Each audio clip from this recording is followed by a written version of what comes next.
Sheikh, where I live, before the actual khutbah of Friday, every time they give a small lecture in the local language. Is this permissible, Sheikh? This is an issue of dispute whether it falls under the prohibition where the Prophet ﷺ prohibited circles before Friday.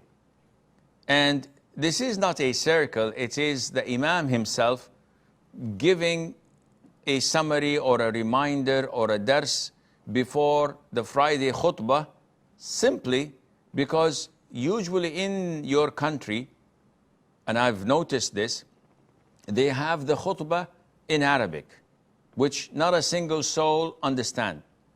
I remember I was in Delhi one year and I went to a very famous masjid, and the Imam came, who was like in his maybe 90s or 80s, with his turban, with his red beard and with his cane, and he delivered a khutbah. It was short, concise, it was in Arabic.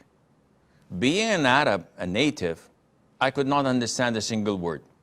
And looking at the faces of the Indians around me, they could definitely not understand a single word. So the only one who understood what was being said, hopefully, was the Imam. And this defies the purpose of the khutbah. So a lot of the countries like in Pakistan, India, Bangladesh, etc., they give a sermon for like 40 minutes, 50 minutes.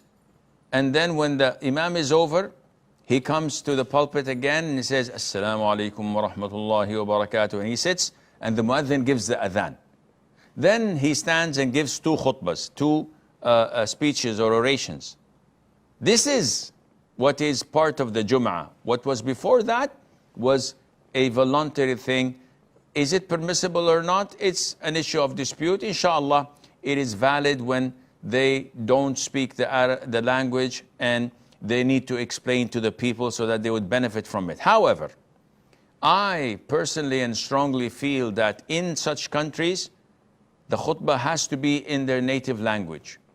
If you go to Malaysia, giving the khutbah in Arabic would not serve the purpose of the khutbah, which is to enlighten people and to educate them. You have to speak in Malay. You have to speak in the native language of the people. If you go to the UK, don't give it in Arabic, because the vast majority don't understand. Give it in English. Everybody understands it in English.